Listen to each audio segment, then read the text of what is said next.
ನಮಸ್ಕಾರಗಳು. ಮೊದಲನೇದಾಗಿ ಒಂದು ವಿಡಿಯೋ ಬಂದು ಗೃಹಲಕ್ಷ್ಮಿ ಯೋಜನೆಗೆ ಸಂಬಂಧಿಸಿದಂತೆ, ಅದರಲ್ಲೂ ಗೃಹಲಕ್ಷ್ಮಿ ಯೋಜನೆ 15ನೇ ಕಂತಿನ ಹಣಕ್ಕೆ ಸಂಬಂಧಿಸಿದಂತೆ ಗೃಹಲಕ್ಷ್ಮಿ ಯೋಜನೆ 15ನೇ ಕಂತಿನ ಹಣ ಯಾವಾಗ ಎಂಬುದಕ್ಕೆ ಒಂದು ಸಣ್ಣ ಉತ್ತರ ಕೊಡುವಂಥ ಒಂದು ಪ್ರಯತ್ನ.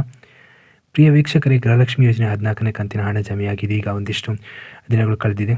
ಒಂದಿಷ್ಟು ಮಾತ್ರವಲ್ಲದೆ ಆಲ್ಮೋಸ್ಟ್ ಒಂದು ತಿಂಗಳಾಗ್ತಾ ಬರ್ತಿದೆ. ಇನ್ನೂ ಸಹ ಗೃಹಲಕ್ಷ್ಮಿ ಯೋಜನೆ 15ನೇ ಕಂತಿನ ಹಣ ಬರಲಿಲ್ಲ ಅಂತ ಹೇಳುವಂಥದ್ದು ವಾಸ್ತವ.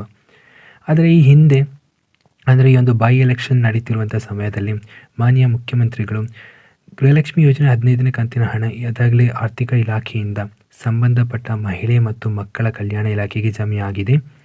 ಮಾತ್ರವಲ್ಲದೆ ಇನ್ನೇನು ಒಂದು ಪುಷ್ಟು DBT ಆಗ್ತದೆ, ಇನ್ನೇನು ಒಂದೆರಡು ವಾರದಲ್ಲಿ ಗೃಹಲಕ್ಷ್ಮಿಯರ ಖಾತೆಗಳಿಗೆ ಜಮೆ ಆಗ್ತದೆ ಅಂತ ಈ ಹಿಂದೆಯೇ ಹೇಳಿದರು. ಮಾತ್ರವಲ್ಲದೆ ಇದರ ಬಗ್ಗೆ ಸಂಪೂರ್ಣವಾಗಿ ಎಕ್ಸ್ಪ್ಲನೇಷನನ್ನು ನಮ್ಮ ಹಿಂದಿನ ವಿಡಿಯೋದಲ್ಲಿ ಹಲವಾರು ಬಾರಿ ನಿಮಗೆ ಹೇಳಿದ್ದೇವೆ. ಆದರೆ ಇನ್ನೂ ಸಹ ಗೃಹಲಕ್ಷ್ಮಿ ಯೋಜನೆ 15ನೇ ಕಂತಿನ ಹಣ ಜಮೆಯಾಗಿಲ್ಲ ಅಂತ ಹೇಳುವಂಥದ್ದು ವಾಸ್ತವ.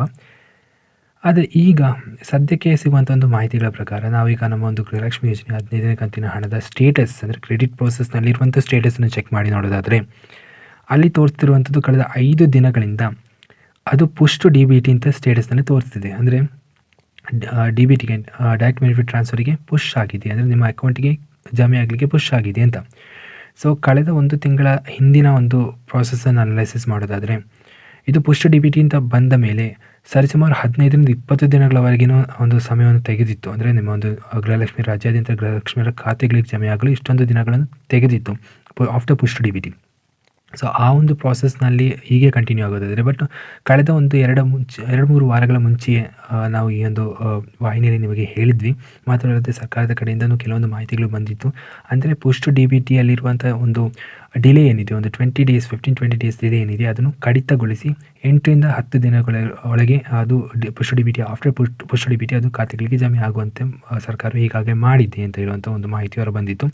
ಸೊ ಹಾಗಾದರೆ ಅಂದರೆ ಆ ಒಂದು ರೀತಿಯ ಒಂದು ಪ್ರಾಸೆಸ್ ಆಗೋದಾದರೆ ಖಂಡಿತವಾಗಲೂ ಇನ್ನೂ ಒಂದು 4-5 ದಿನದಲ್ಲಿ ಗೃಹಲಕ್ಷ್ಮಿ ಯೋಜನೆ 15ನೇ ಕಂತಿನ ಹಣ ರಾಜ್ಯಾದ್ಯಂತ ಎಲ್ಲ ಗೃಹಲಕ್ಷ್ಮಿಯರ ಖಾತೆಗಳಿಗೆ ಜಮೆಯಾಗುವ ಸಾಧ್ಯತೆ ಇದೆ. ಓಕೆ, ಇಲ್ಲದಿದ್ದಲ್ಲಿ ಖಂಡಿತವಾಗಿಯೂ ಡಿಸೆಂಬರ್ ಕೊನೆಯ ವಾರದವರೆಗೂ ಈ ಒಂದು ಗೃಹಲಕ್ಷ್ಮಿ ಯೋಜನೆ 15ನೇ ಕಂತಿನ ಹಣದ ಜಮಾವಣೆ ಪ್ರಕ್ರಿಯೆಯು ಕೊನೆಯ ವಾರದ ನಂತರವೇ ಒಂದು ಜಮಾವಣೆ ಪ್ರಕ್ರಿಯೆ ಸ್ಟಾರ್ಟ್ ಆಗಲಿಕ್ಕೆ ಚಾನ್ಸಸ್ ಅಂದರೆ ಸಾಧ್ಯತೆಗಳು ಹೆಚ್ಚಿವೆ ಅಂತ ಹೇಳುವಂಥದ್ದು ಸದ್ಯಕ್ಕೆ ಸಿಗುವಂಥ ಮಾಹಿತಿಗಳು. ಪ್ರಿಯ ವೀಕ್ಷಕರು, ಇದಿಷ್ಟು ಸದ್ಯಕ್ಕೆ ಗೃಹಲಕ್ಷ್ಮಿ ಯೋಜನೆ 15ನೇ ಕಂತಿನ ಹಣಕ್ಕೆ ಸಂಬಂಧಿಸಿದಂತೆ ಸಿಗುವಂಥ ಒಂದು ಬಹುಮುಖ್ಯ ಮಾಹಿತಿಗಳು. ಇದಿಷ್ಟು ಈ ಒಂದು ವಿಡಿಯೋದಲ್ಲಿ.